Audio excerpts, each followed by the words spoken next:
The first time Carter asked me to move in with him for a month, I laughed because I thought he was joking. We were sitting on the hood of his truck outside the apartment building we'd both lived in for almost a year, finishing off greasy burgers after helping one of our classmates move. It was late May, finals were finally over, and everyone was talking about summer jobs, internships, or trips home. Carter stared across the parking lot, taking another bite before saying it like it wasn't a big deal. My parents are spending the whole month in Europe. Good for them. They don't want the house sitting empty. Also, good for them. He nudged my shoulder. They told me to invite someone if I wanted. I raised an eyebrow. So come live with me for a month. I blinked. In your parents' house? Yeah. For an entire month? He shrugged. Why not? Because people didn't just casually ask someone to move in for a month. At least not in my experience. Carter and I had been friends for almost 2 years.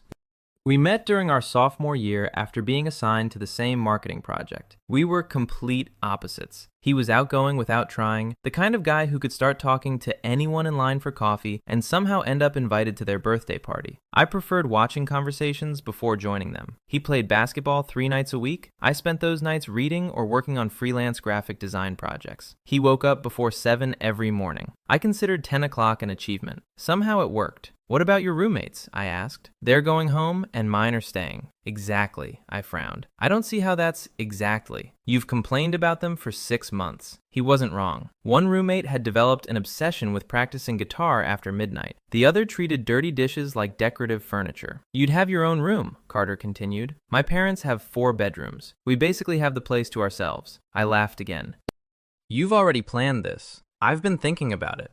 Why? He looked genuinely confused by the question. Because it would be fun. That simple. No hidden meaning, no complicated explanation, just because it would be fun. I should probably explain something. I was openly gay. Not loudly, not secretly, just openly. My friends knew, my classmates knew, my roommates knew. It had never been a dramatic announcement. If someone asked whether I was dating anyone, I'd answer honestly. That was it. Carter was straight. As far as I knew, he'd only dated women. He talked about ex-girlfriends occasionally, though never in that exaggerated way some guys did. Mostly funny stories about relationships that clearly hadn't worked. The idea of living with him for a month sounded complicated. Not because I expected anything to happen. I didn't. But I learned long ago that proximity had a funny way of making emotions difficult, especially when someone was attractive. And Carter definitely was.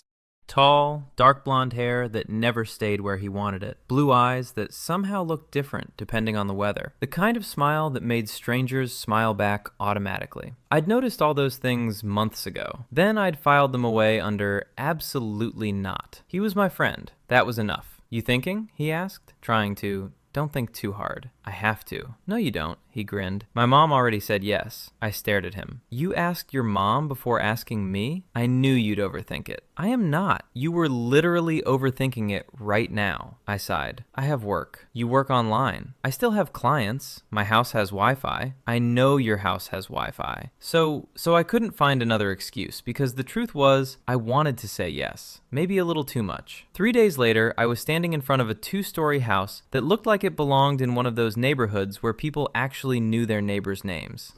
Carter leaned against the front door, arms crossed. You brought way too much stuff. I packed 1 suitcase and 2 backpacks. I have a laptop. You also have enough books to open a library. I read. I know, it's weird. I rolled my eyes. You invited me. I did. He grabbed one of my bags before I could protest. Come on.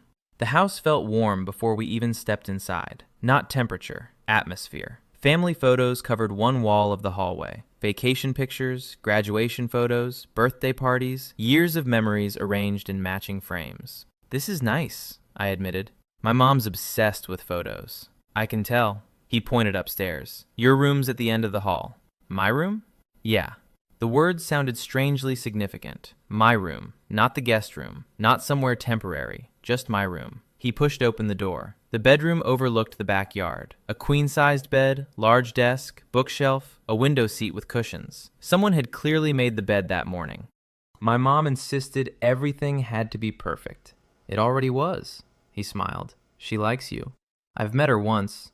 Exactly, I laughed. That's not how that works. It is for her. He dropped my bag onto the floor. Bathroom's across the hall. I can probably find it. Kitchen's downstairs, I assumed. Living room, I noticed. He folded his arms. You done making fun of me? Maybe. He looked around the room. So welcome home. The words landed somewhere unexpected. Home for 1 month. I told myself not to read into it. The first few days settled into an easy routine faster than I expected. Carter made coffee every morning before I even woke up. He claimed I looked less terrifying after caffeine. I told him he looked exactly the same before and after.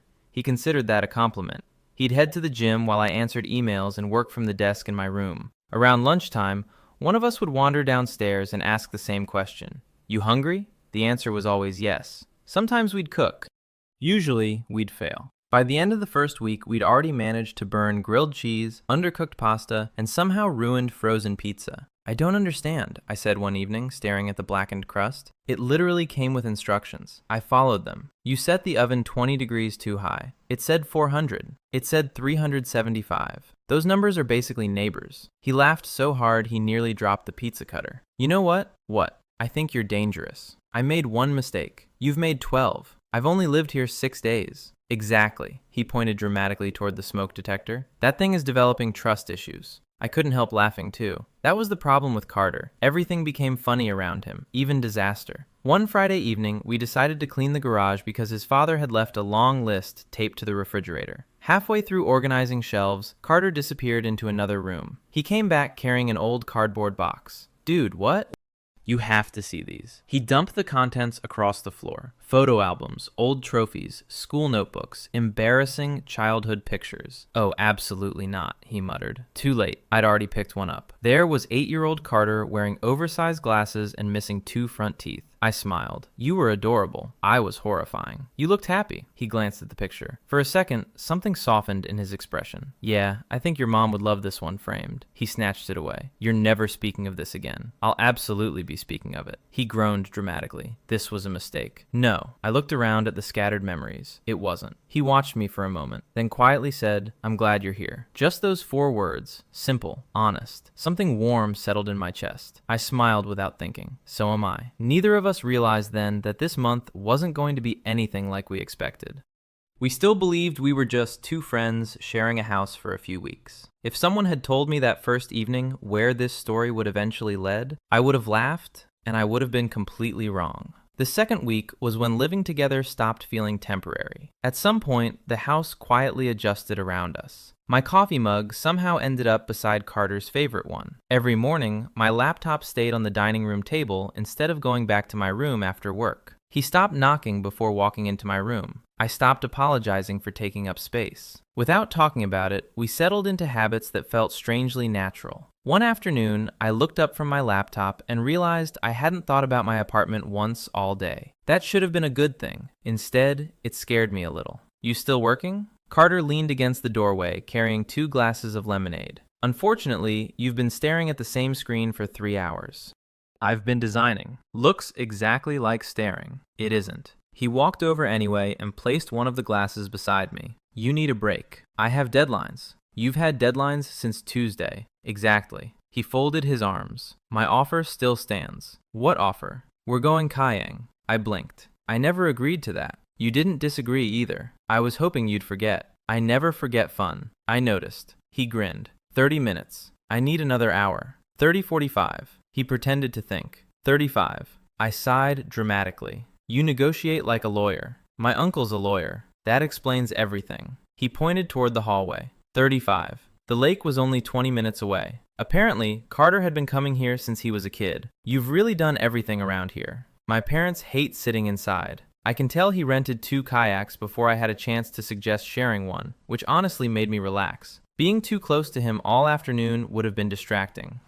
Not because he was doing anything, just because he existed. That was enough lately. We paddled across calm water under a cloudless sky. For nearly an hour, neither of us talked much. Surprisingly, the silence never felt awkward. Carter finally broke it. You know, I like this version of you. I looked over.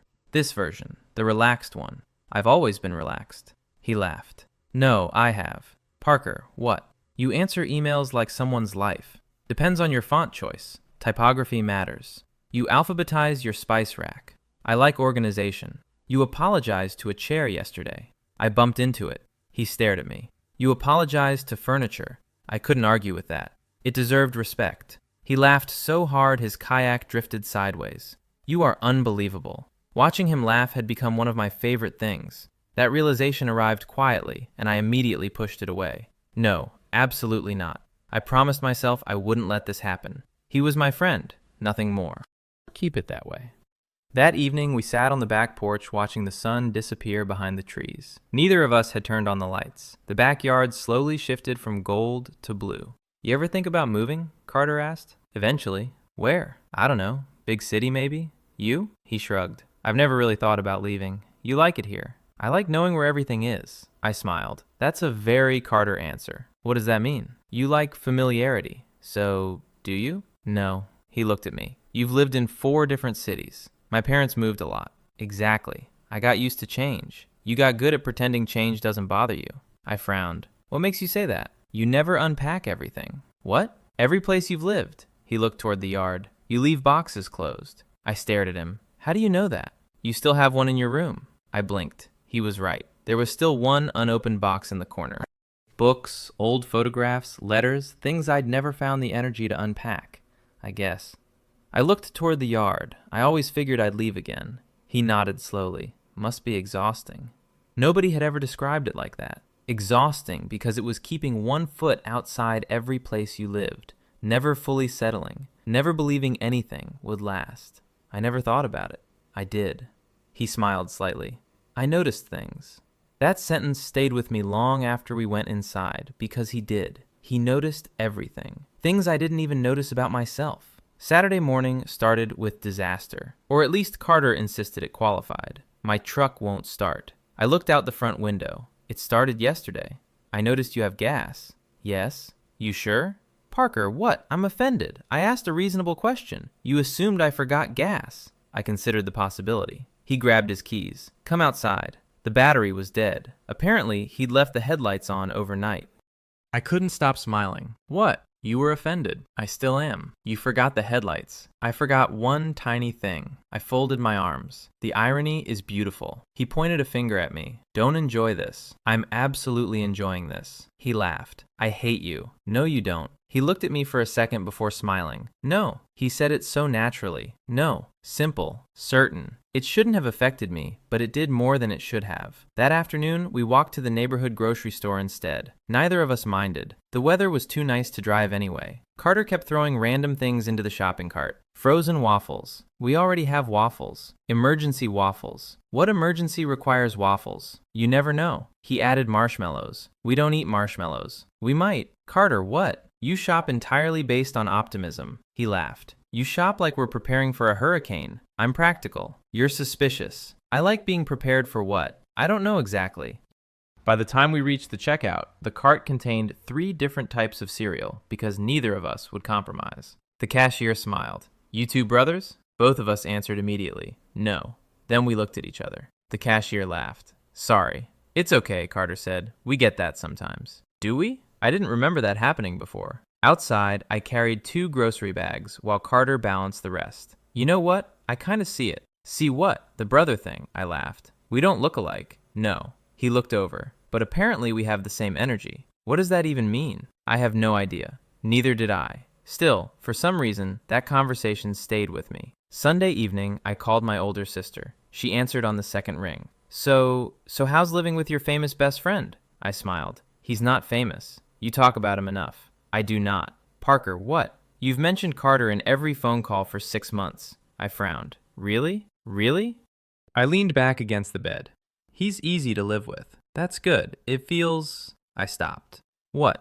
I don't know. You do? I sighed. It feels comfortable. She was quiet. Then she asked very carefully, comfortable good? Yeah. Or comfortable dangerous? I closed my eyes. She knew me too well. I'm not doing this. You already are. No, Parker, he's straight. I know. He's my friend. I know. I'm not ruining that. I didn't say you would. I rubbed my forehead. What? I don't want to start hoping for something impossible. Silence. Then my sister spoke softly. So don't. I won't. Just enjoy having a good friend. I can do that. Can you? I answered too quickly. Yes. After we hung up, I stared at the ceiling for a long time. Could I? I honestly wasn't sure anymore because something had shifted. Not between us, between me and my own thoughts. I caught myself looking forward to hearing his footsteps downstairs, laughing before he finished a joke because I already knew where he was going with it. Feeling disappointed when he spent an evening out with old friends instead of home. None of those feelings meant anything. At least, that's what I kept telling myself. Then, later that night, there was a quiet knock on my bedroom door. "You awake?" "Yeah." Carter pushed the door open just enough to look inside. I couldn't sleep. "Everything okay?" He nodded. "Just wanted to ask something." "What?" He hesitated. For the first time since I'd known him, he actually looked nervous. "Do you think?" He looked down for a second. "This month's going by too fast." I smiled. "Yeah, it kind of is." He leaned against the doorframe. "I don't really want it to end." Neither did I, but I couldn't tell him that. Not the way I wanted to. So instead, I smiled. "We've still got 2 weeks. He smiled back. "Yeah, 2 weeks. Then he quietly wished me good night and disappeared down the hallway. I listened until I heard his bedroom door close. For reasons I couldn't explain, that simple conversation made it even harder to fall asleep. The halfway point arrived without either of us noticing. It wasn't marked by a date on the calendar, it was marked by little things. Carter no longer asked if I wanted coffee in the morning. He simply made 2 cups. I stopped asking where he kept things in the kitchen because I already knew. We developed an unspoken routine where one of us cooked while the other cleaned, even though cooked usually meant trying not to ruin dinner. Somehow living together had become effortless. That was exactly what worried me. Tuesday afternoon, I looked up from my laptop when I heard music downstairs. Not loud, just enough to drift through the hallway. Curious, I walked down to the kitchen. Carter was dancing. Or at least, that was what he claimed it wasn't. I wasn't dancing. You absolutely were. I was moving to music. Coincidence? I leaned against the doorway, smiling. "You've got terrible rhythm." He pointed a wooden spoon at me. "I have excellent rhythm."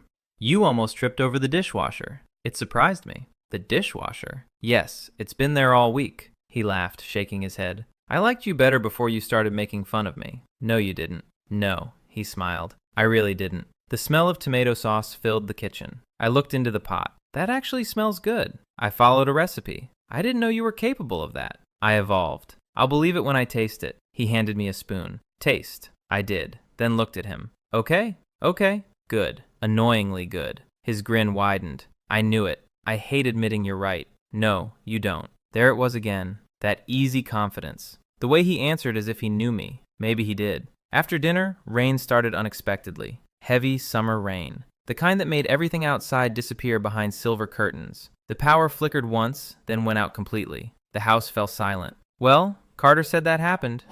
"I'll find flashlights. I know where they are." He looked at me. "You do?" "Garage, second shelf." He blinked. "You're right." I smiled. "I live here too." The words slipped out before I could think. I live here too. Not technically, not permanently, but for a second. It felt true. Neither of us commented on it. Instead, we lit candles around the living room and sat near the large front window, watching rain pour across the yard. "It's kind of nice," Carter admitted. "The power outage, the quiet," I nodded. "There aren't many places this quiet anymore." For a while, we just listened. Rain against windows, wind moving through trees, thunder somewhere far away. Eventually, Carter spoke. "When I was little," he smiled to himself, "my mom used to make hot chocolate every time the power went out." "Really?" Said storms weren't scary if you had hot chocolate. "Did it work?" "I don't know," he shrugged. "I mostly remember the hot chocolate." I laughed. "We have cocoa." His eyes lit up. "We do." "You bought emergency marshmallows." He looked offended. "I told you those had a purpose." 20 minutes later, we were sitting on the living room floor, drinking hot chocolate by candlelight. Somehow, it felt less like 2 college friends and more like something neither of us had a name for. Comfortable, safe, quiet. I caught myself looking at him instead of the storm. He was staring out the window completely unaware. The candlelight softened everything. His expression, the line of his jaw, the way he absent-mindedly wrapped both hands around the mug. For one dangerous second, I wished time would stop. Then I forced myself to look away. The electricity came back after an hour. Neither of us moved immediately. "We should probably turn off the candles," I finally said. "Probably." Neither of us stood up. Eventually, Carter laughed. "We're lazy." I was thinking peaceful. "I like your version better." The next morning, I woke earlier than usual. Sunlight filled my room. The house was quiet.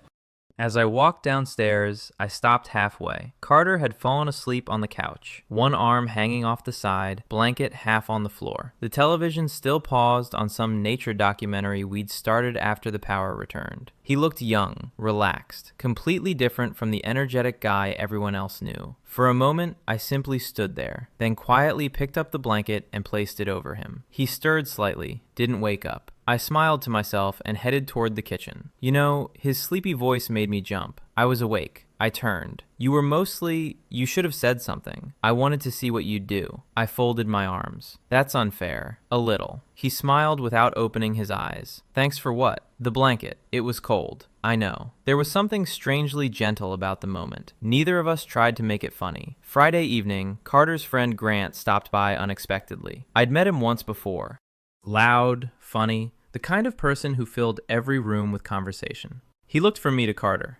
So you two are officially impossible to visit. Carter frowned. What? You answer each other's questions? We do not. You literally just did, I laughed. Grant pointed dramatically between us. See? Carter rolled his eyes. Ignore him. I've known you since middle school, Grant grinned. You've never let anyone stay here this long. I noticed Carter hesitate. It made sense. Did it? Yeah, Grant looked at me. You must be special. The words weren't meant to mean anything, just teasing, but Carter answered before I could. He is silence, tiny, barely noticeable. Grant smiled. I can see that. Then the conversation moved on, but my thoughts didn't. He is simple, natural, no hesitation. Why did those two words affect me so much? Later that night, after Grant left, we cleaned up empty soda cans together. He talks too much, Carter muttered. A little. He embarrasses me. I noticed. Carter looked embarrassed all over again. He didn't make things weird, did he? I tried to sound casual. No. You sure? Yeah. He nodded, relieved. Good. I wanted to ask special. What did you mean by that? Instead, I stayed quiet because I already knew the answer. He meant exactly what friends mean. Nothing else. Anything beyond that existed only inside my own imagination. And that was the one place I couldn't afford to live. Saturday afternoon, we drove into town for a local summer festival. Food trucks, live music, small booths selling handmade crafts, families everywhere. This place gets bigger every year, Carter said. You've been every year, my whole life. You really never leave. He smiled. I told you. We wandered between booths for almost 2 hours. At one point, I stopped to look at handmade wooden bookmarks. Carter disappeared. When he came back, he handed me a paper bag. What's this? Open it. Inside was the bookmark I'd been holding 5 minutes earlier. I looked at him. You bought it. You kept looking at it. You didn't have to. I wanted to. I ran my thumb across the carved wood. It wasn't expensive, probably less than $15, but somehow it felt incredibly thoughtful. You notice everything, I said quietly. He shrugged. I try. The words hit me harder than they should have because he really did. He noticed when I skipped lunch because I was working, when I looked tired before I admitted it, which songs I replayed while designing, which coffee I ordered without checking the menu. Tiny details, things most people never remembered, things that made me feel seen. That evening, back at the house, I placed the bookmark inside the novel I'd been reading. Carter walked past my room and noticed you actually used it. Of course. I wasn't sure. I smiled. I'll probably keep it for years. He leaned against the doorframe. Good. There was that smile again, small, quiet, almost shy. Then he disappeared down the hallway. I sat on the edge of my bed, staring at the closed door. My sister had been right. This was becoming dangerous. Not because Carter had changed. He hadn't. He was exactly the same thoughtful, kind, funny friend he'd always been. The problem was me. Every day it became a little harder to remember that kindness wasn't the same thing as love. And every day the end of the month felt a little closer. The third week began with something neither of us expected. Carter got sick. Not seriously, just one of those summer colds that seemed impossible until you actually caught one. I found him sitting at the kitchen table Monday morning looking miserable. You look terrible. He slowly lifted his head. Good morning to you too. I mean it. I know. His voice sounded rough. You okay? I've been better. I walked closer and instinctively rested the back of my hand against his forehead. You've definitely got a fever. The moment lasted less than 2 seconds. Then reality caught up with me. I stepped back immediately. Sorry, Carter blinked. For what? I couldn't explain why I'd apologized. It had simply happened. He smiled weakly. I appreciate the diagnosis, doctor. I'm serious. So am I. He looked exhausted. I think I'm going back to bed. I'll make you tea. You don't have to. I know. He disappeared upstairs before arguing. I spent most of the morning working from the dining room instead of my bedroom. Not because I needed to, because I kept listening. Every little sound upstairs made me glance toward the staircase. Around noon, I heard footsteps. Carter appeared wearing the same hoodie as before. You should still be in bed. I got hungry. You also look like you're about to fall over. I feel attacked. You look attacked. He laughed quietly before coughing. I definitely sound awful. You do. You enjoying this? A little liar. I smiled. Maybe a very little. He sat across from me while I made soup from whatever we could find in the kitchen. This smells decent. I can cook when necessary. I thought you only burned things. I adapt. He watched me for a moment, then said quietly, "Thanks." I looked up. For what? For taking care of me. The words caught me off guard. I'm making soup. Exactly. I shrugged. You'd do the same. I would. He didn't hesitate. Not even for a second. Something about that certainly stayed with me. By Wednesday, he was feeling better. Enough to become annoying again. You've recovered remarkably fast. I missed bothering you. I noticed. He grinned. I think you secretly enjoyed playing nurse. I absolutely did not. You made me soup. You were sick. You checked my temperature. You looked terrible. You worried. I was being responsible. He folded his arms. If you say so. I changed the subject before he could smile like that again. Thursday evening, we decided to organize old board games we'd found in the basement. There were dozens, most missing pieces, some older than we were. Carter held up one dusty box. You ever play this? No. Perfect. What if it's impossible? We'll invent rules. That's cheating. It's creativity. An hour later, we were laughing too hard to continue because neither of us had any idea what the original rules had actually been. This game makes no sense. Neither do your made-up rules. They're excellent. They're illegal. He pointed dramatically across the table. You just don't appreciate innovation. I appreciate surviving. He laughed again. That laugh. I had started recognizing it before it happened. The tiny smile first, then the eyes, then the laugh itself. I hated that I noticed things like that. Friday afternoon, Carter disappeared after lunch. When he returned 2 hours later, he carried a paper bag. What's that? Nothing. You bought something. No, you're smiling. I always smile. Not like that. He sighed dramatically. You asked too many questions. I learned from you. He pulled a small box from the bag. I stopped by the bookstore. I looked at him. So he slid the box toward me. You mentioned your headphones were dying. I stared at it. Carter, what? You bought me headphones? They were on sale. I can buy my own. I know. I didn't open the box. Instead, I looked at him. You really didn't have to. He shrugged like it was nothing. I wanted to. Those same words again. I wanted to. They were becoming dangerous. You've already done enough. What does that mean? The bookmark, the groceries, everything. He looked genuinely confused. Parker, what? We're friends. I know. This is what friends do. Was it? Maybe. I just hadn't experienced friendship like this before. One where someone noticed tiny problems before I mentioned them. One where kindness came without expecting anything back. Maybe this was completely normal. Maybe I'd simply forgotten what effortless friendship looked like. I hope that was true because the alternative hurt too much. That night, I couldn't sleep. Not because of the headphones, because of something my sister had once said.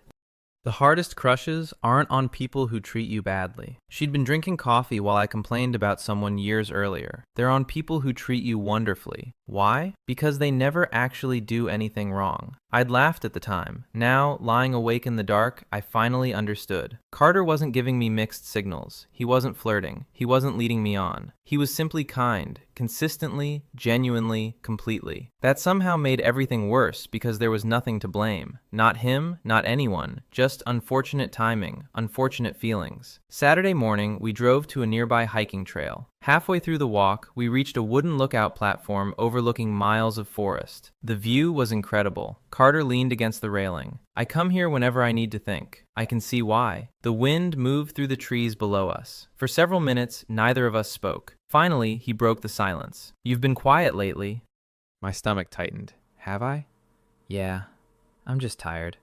He looked at me carefully. It was the kind of look that made me nervous. Not because it was romantic, because it was observant. I don't think that's it. I forced a smile. You always think too much. So, do you? He didn't let it go. Something bothering you? The truthful answer sat painfully close to the surface. Yes, you. Not because you'd done anything, because you'd been yourself. Instead, I looked back toward the trees. I'm just thinking about going back. His expression softened. The apartment. Yeah, you don't want to. I laughed quietly. My roommates definitely don't miss me. I wasn't asking about them. I understood what he meant. Neither of us mentioned the house, the routines, the mornings, the quiet evenings. Instead, I simply shrugged. I guess this month went by fast. He looked out across the valley. I've been thinking the same thing. His voice sounded different, quieter, more thoughtful. I got used to you being around. My heart skipped once. Then I reminded myself, friends. He meant friends, nothing more. I got used to you too. That much, at least, was completely true. On the drive home, we listened to music instead of talking. One song ended, another began. Then, without taking his eyes off the road, Carter asked, "Promise me something." "What?" "When you move back," I waited. "Don't disappear." I turned toward him. "What, you know?" He shrugged. "Life gets busy. People stop calling. I don't want that." His words were simple, honest. There wasn't a hint of hesitation in them. "I don't either. Promise." I smiled. "I promise." He smiled back. Good. Outside, the trees slipped past the windows one after another. Inside the truck, I suddenly realized something that hurt more than I expected. The end of the month was only a few days away, and I wasn't ready to leave. Not because of the house, because somewhere along the way, without ever meaning to, it had started feeling like leaving him. The final week arrived quietly. Too quietly. Neither of us mentioned it. Neither of us looked at the calendar anymore, as if pretending the days weren't passing would somehow slow them down. It didn't. Monday morning started differently. I came downstairs expecting to make coffee. Instead, Carter was already sitting at the kitchen island. No mug, no breakfast, just staring out the window. "You okay?" He looked over and smiled. "Yeah, you don't sound convincing." He rubbed the back of his neck. "Couldn't sleep." "Me neither." The words slipped out before I realized what I'd admitted. He looked at me for a second. "Really?" I nodded. "Too much on your mind?" "Something like that." Neither of us asked the obvious question. Instead, I made coffee. For a while, we stood side by side in comfortable silence. Then Carter quietly said, "It's weird. What is the house?" I looked at him. "It already feels different." My chest tightened. "You notice that too?" He nodded. "Yeah." Neither of us explained what we meant. We didn't need to. The countdown had started, whether we acknowledged it or not. Tuesday afternoon, I was packing some things into my suitcase. Not because I was leaving yet, just organizing. Carter appeared in my doorway. "What are you doing?" "Nothing." "That looks suspiciously like packing." "I'm just putting clothes away." He stayed there for several seconds. "I don't like seeing the suitcase." I smiled sadly. "I wasn't planning on leaving today." "I know." He looked down at the floor. "It still feels weird." There was something about the way he said it. Not dramatic, not emotional, just honest. "I'll still be 20 minutes away." "I know."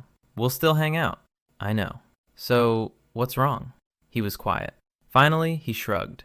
I guess he laughed softly at himself. I got spoiled. Spoiled having my best friend around every day. Those words should have made me happy. Instead, they hurt because that was exactly what I was. His best friend. Nothing less, nothing more. Wednesday evening, we ordered takeout instead of cooking. Halfway through dinner, Carter suddenly asked, "Can I ask you something?" "Sure." "You've dated much?" The question surprised me. "A few people. Anything serious?" "Not really." He nodded thoughtfully. "What about you?" "A couple relationships. I remember one." "Emily?" "Yeah," he smiled. "She was nice." "She was? What happened?" He shrugged. "We wanted different lives." I waited. After a moment, he continued. "She wanted someone who planned everything. You don't." "I plan." He smiled. "Just smaller things." That sounded exactly like him. "What do you want?" He looked genuinely caught off guard. "I don't know." "You've never thought about it?" "Not much." He leaned back in his chair. "I guess." He looked toward the window. "I just want home to feel peaceful." Something about that answer settled quietly inside me. It wasn't ambitious. It wasn't dramatic. It was simply Carter. "I think that's a good goal." He smiled. "Yeah, so do I." Thursday afternoon, his mother called.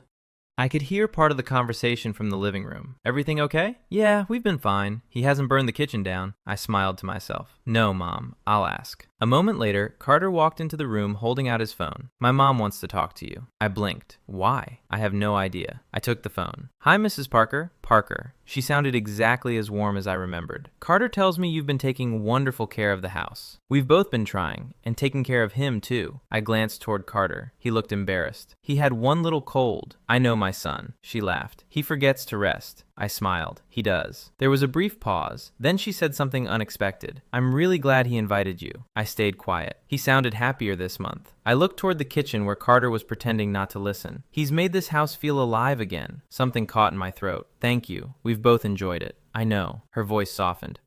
I hope you two stay close. So do I.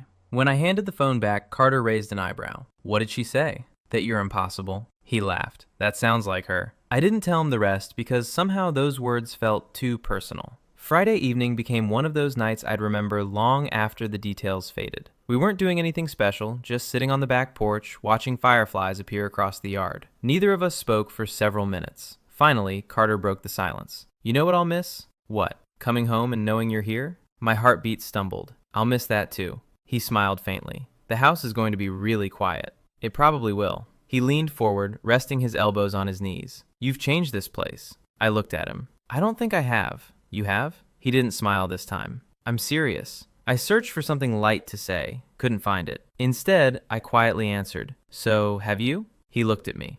Neither of us spoke. The silence wasn't awkward. It simply felt full, like there were things neither of us knew how to say. Eventually, Carter stood. We should probably go inside. Yeah. Neither of us moved immediately. Saturday morning, my last full day.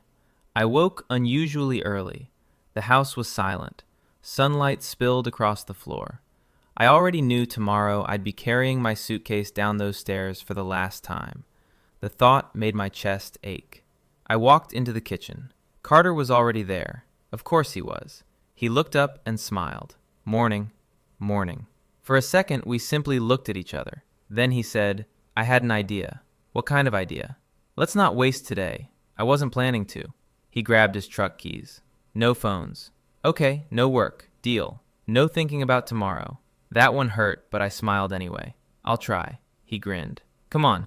We spent the entire day driving with no destination, stopping at tiny roadside diners, walking through little antique stores, watching a local baseball game we'd only accidentally discovered, buying ice cream even though neither of us was particularly hungry, laughing more than either of us had all week. Every few minutes, I'd catch myself thinking, remember this. Remember exactly this. The sound of his laugh. The way he always held doors open without realizing it. How he smiled whenever he saw dogs. How he drummed his fingers against the steering wheel whenever his favorite songs came on. Tiny details. The kind people usually forgot. I already knew I never would. That evening, driving home with the windows down, Carter quietly said, today was good. Yeah. It was. Then, after a long pause, I'm really going to miss this. I looked out the window before answering. So am I. Because it was finally impossible to pretend otherwise. Tomorrow. I wasn't just leaving a house. I was leaving the happiest month I'd had in years. And I had absolutely no idea how to go back to pretending that 1 month hadn't changed everything inside me. Sunday arrived far too quickly. I woke before my alarm. For a few seconds, I forgot. Then I saw the packed suitcase standing beside the bedroom door. Reality returned all at once. Today, I was leaving. I carried my bags downstairs just after 9 o'clock. Carter was already in the kitchen. He looked at the suitcase, then looked away almost immediately. Coffee, please. Neither of us mentioned why the room suddenly felt different. We moved through the morning almost mechanically. Coffee, toast. Cleaning dishes that were already clean. Checking things that didn't need checking. Anything to avoid acknowledging what was happening. Finally, Carter broke the silence. What time are your roommates expecting you? Around noon. He nodded. Okay, that was all. Just okay. Loading the truck took less than 5 minutes. 1 suitcase, 2 backpacks, a box of books. It amazed me that an entire month could fit into so little luggage.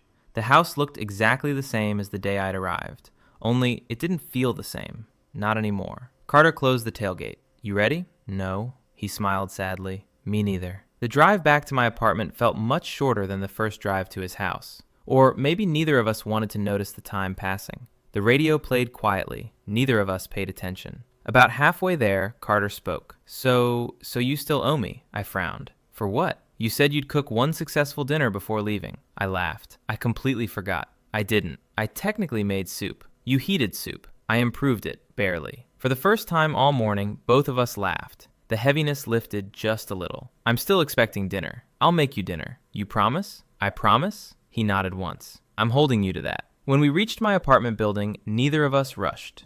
He helped carry everything upstairs. My roommates were both home. One looked up from the couch. Dude, he grinned. You actually came back. I considered staying gone forever. I would have understood. The apartment somehow looked smaller than I remembered. Messier, louder, less peaceful. Carter placed my suitcase beside my bedroom door. Well, well. Neither of us moved. My roommates politely disappeared into the kitchen, probably sensing the moment. Carter rubbed the back of his neck. I guess, he smiled. I'll see you soon. Yeah, soon. He held out his hand almost automatically. I looked at it, then laughed quietly. What? We're really shaking hands. He looked embarrassed. I don't know. Without thinking, I stepped forward and hugged him. It lasted only a couple of seconds. Nothing dramatic. Just a hug between friends. When we stepped apart, he smiled. That was less awkward. A lot less. He laughed. I'll text you later. I know. Then he left. I stood by the window until his truck disappeared around the corner. Only then did I realize how quiet the apartment suddenly felt, even with 3 other people inside. The first week back was harder than I expected. Not because anything was wrong, because everything felt off.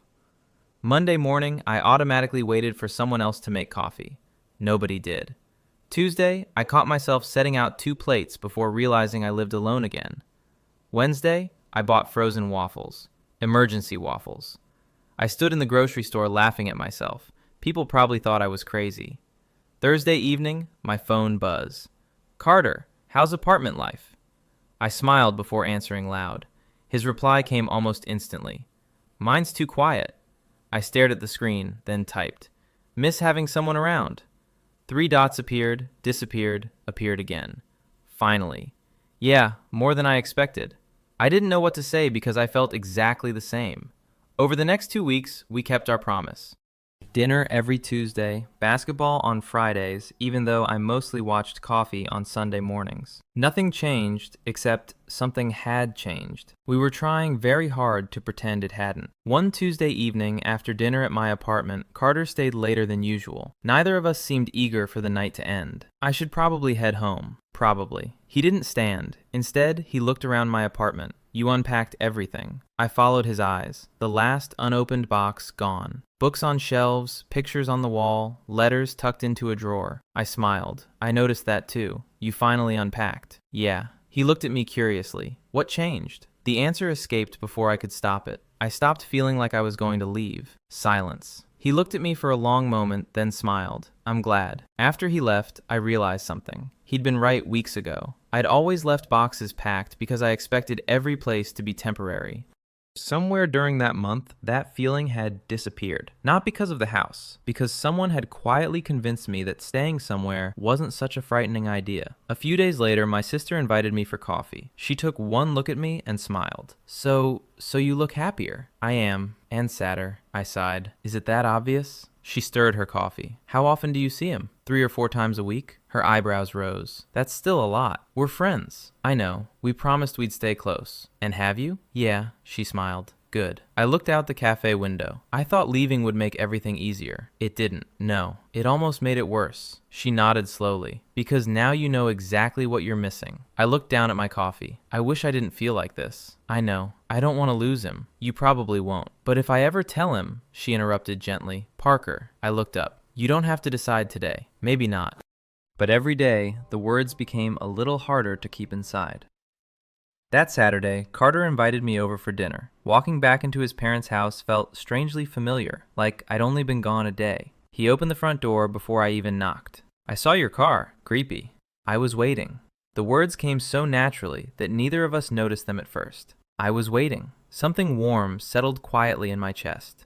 Dinner was exactly as chaotic as always. We still argued over recipes, still laughed at stupid jokes, still somehow burned garlic bread. Nothing had changed. Everything had changed. Later, as I was leaving, Carter walked me to my car. The evening air was cool. Neither of us spoke immediately. Finally, he said, "You know what? I'm really glad we didn't go back to seeing each other once a month." I smiled. Me too. He looked at me with that same thoughtful expression I'd come to know so well. I don't think I could have done that. My heartbeat quickened. I would have missed you too much. The words hung between us. Simple, honest, perfectly innocent. And somehow, they were the closest either of us had ever come to saying something neither of us fully understood. I drove home that night with my hands tight on the steering wheel. For the first time since moving back, I wasn't afraid of my feelings anymore. I was afraid of what would happen if they kept growing. For the next 3 weeks, nothing happened. At least, nothing anyone else would have noticed. Carter still came over every Tuesday. I still drove to his house on Saturdays. We still argued about food, still watched terrible movies, still laughed at jokes we'd already heard 5 times. If someone looked at us from the outside, they'd see exactly what we'd always been, 2 close friends. Only I knew how much work it had become to keep acting like that was enough. One Friday evening, Carter texted me. Busy tomorrow? Not really. Drive with me? Where? No idea yet. I smiled. Sounds like your kind of plan. His reply came immediately.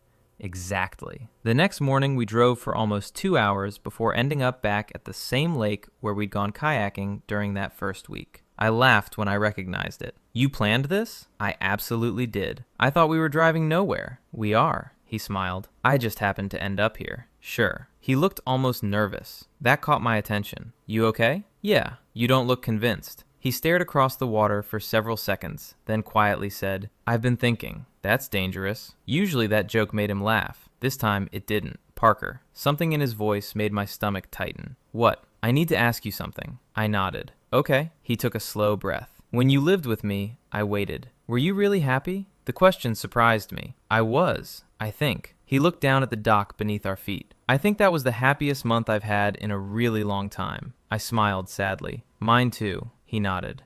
I figured.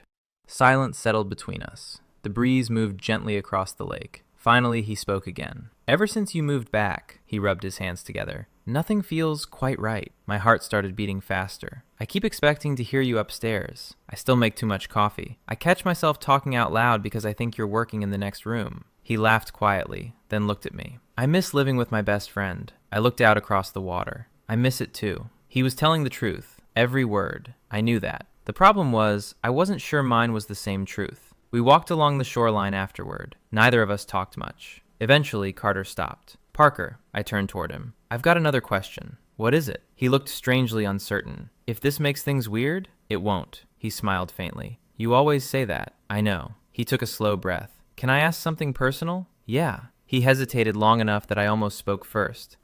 Instead, he quietly asked, have you been avoiding dating? Everything inside me froze. What? You haven't gone out with anyone? I haven't. You've turned people down. I stared at him. How do you know that? Grant mentioned somebody asked you out. Oh, I hadn't realized word traveled that far. Carter looked back toward the lake. I was just wondering why. There it was, the moment. Maybe not the one I'd imagined, but close enough. I could lie, say I was busy, say work came first, say I simply wasn't interested. Instead, I heard myself quietly answer, because I already liked someone. He slowly turned toward me. Neither of us moved. Oh.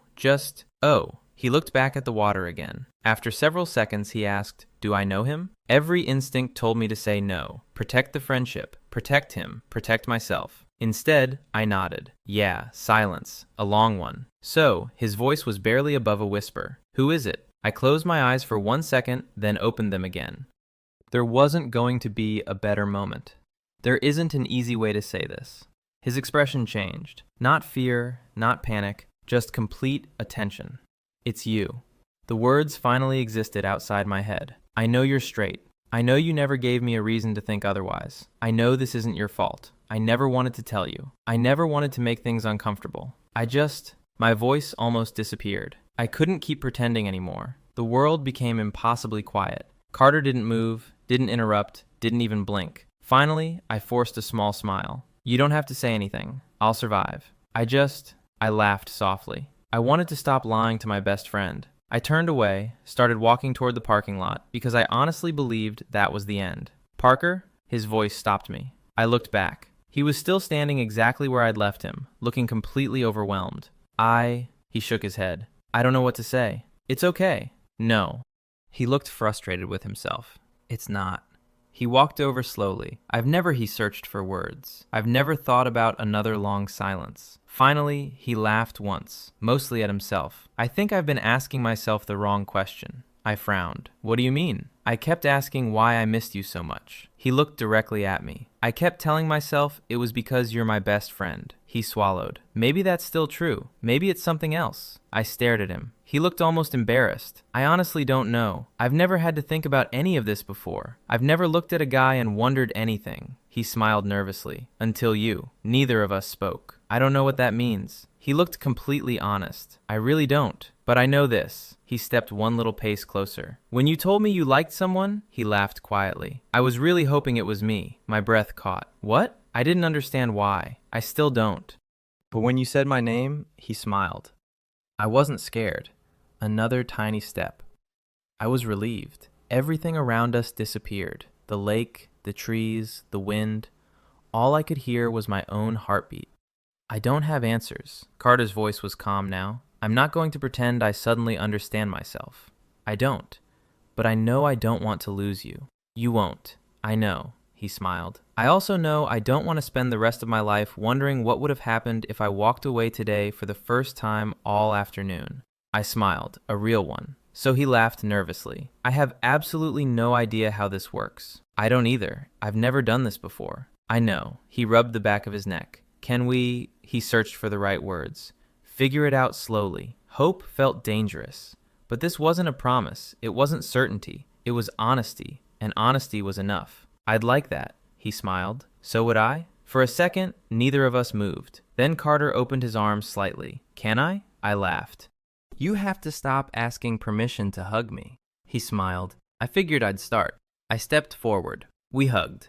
Nothing dramatic, nothing cinematic, just two people who had finally stopped pretending. They didn't matter more to each other than either of them had been willing to admit. When we stepped apart, he smiled again. So you still owe me dinner? I laughed. Seriously? You promised? I did. He pointed toward the truck. Come on. What? I'm starving. You just had an emotional breakthrough. Yeah, he grinned. Those make me hungry. I shook my head, laughing all the way back to the truck. Months later, people kept asking us when we officially started dating. Neither of us ever had a good answer, because the truth was, it didn't begin the day I confessed. It didn't begin beside that lake. It didn't even begin the day I moved into his parents' house. It started much earlier with one simple sentence. Come live with me for a month. Neither of us knew it then, but somewhere between burnt dinners, emergency waffles, rainy evenings, quiet mornings, and one house that slowly began to feel like home, two best friends found something neither of them had been looking for. And for the first time in my life, leaving wasn't the ending. It was simply the beginning. 3 months later, that's when everything finally started feeling real. Not because something dramatic happened, because nothing did. That was the strange part. There was no movie-style moment where everything suddenly became easy. There were conversations, lots of them. Some awkward, some funny, some lasting until 2 o'clock in the morning, because Carter would stop halfway through a sentence and admit, I've literally never thought about this before. And I'd answer, I know. I'm not expecting you to have everything figured out. I just want you to be honest. He always was. If he felt confused, he said so. If something scared him, he admitted it. If he needed time, he asked for it. And somehow, honesty made everything easier. The first person he told was his mother. He called me afterward. I survived. I laughed. That bad? No. He sounded almost offended. Actually, he paused. She asked why it took me so long. What? I asked her what she meant, and he laughed quietly. She said she hadn't known who I'd eventually fall in love with. My heart skipped, but she'd known for weeks that I was already in love. I sat in complete silence. What did you say? I asked how. Another laugh. She said she'd never seen me smile that much after someone moved out. I covered my face with one hand. That's embarrassing. It gets worse. Oh no. She also said I hadn't stopped talking about you. I couldn't help smiling. Apparently, I wasn't subtle. No. He smiled through the phone. Neither of us were. We still took things slowly. Nothing about our friendship disappeared. If anything, it became stronger. We still argued over recipes. Still burned garlic bread. Still fought over which movie to watch. Still bought too much cereal. The only difference was, neither of us had to pretend anymore. One evening, while making dinner at my apartment, Carter suddenly looked around the kitchen. What? He smiled. I just realized something. What? I've stopped saying your apartment. I blinked. You have? Yeah, he laughed softly. I keep calling it home. The word settled between us. Home. Months earlier, that word would have terrified me. Now, it simply felt right. Winter arrived sooner than expected. The first snowfall covered everything overnight. Carter showed up outside my apartment just after 8 o'clock in the morning. I opened the door. What are you doing here? He held up 2 coffees. Emergency. What kind of emergency? He grinned. It's snowing. I looked outside. It is. I figured you'd want to see it. I can literally see it from my window. I know, he smiled. I just wanted an excuse. I laughed. Come inside. He stepped into the apartment immediately, taking off his boots.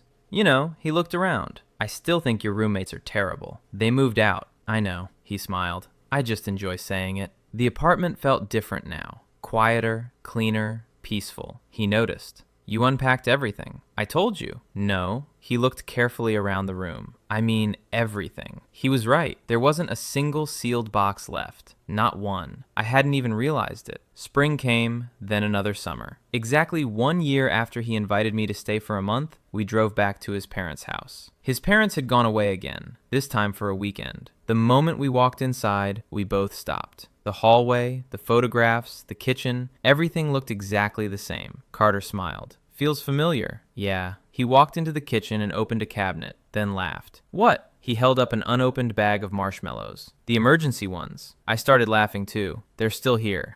My dad definitely forgot about them. He placed the bag on the counter. You know what? I'm really glad my truck battery died. I looked at him, confused. What? If it hadn't? He smiled. You never would have laughed at me. I shook my head. That's your favorite memory? No. He stepped closer. My favorite memory is opening this front door and saying, he looked directly at me, welcome home. My chest tightened. I remember. I didn't know it then. He smiled, but I wasn't talking about the house. I couldn't stop smiling. I know. He took my hand. I think I knew before I understood. So did I. We stood quietly in the same kitchen where we'd burned our first dinner together. The same kitchen where we'd learned each other's routines. The same house where 2 friends had unknowingly started changing each other's lives. Sometimes people ask me when I knew I loved Carter. They expect a dramatic answer, a confession, a hug, a moment beside the lake. They're always surprised when I tell them the truth. It wasn't any of those things. It was a Tuesday morning. I walked downstairs half asleep. Before I said a single word, Carter placed a mug of coffee in front of me exactly the way I liked it. He hadn't asked, he'd simply remembered. That's when I realized something. Love isn't always loud. Sometimes it's just someone quietly learning your routines and making space for you inside theirs. Everything else came later. The confession, the questions, the uncertainty, the courage. But love had already been there, hidden inside burnt dinners, emergency waffles, rainy nights, thoughtful gifts, unpacked boxes, and one simple invitation that changed both our lives forever. Come live with me for 1 month. Neither of us knew it then, but we never really stopped living together after that. We just finally found the courage to call it home.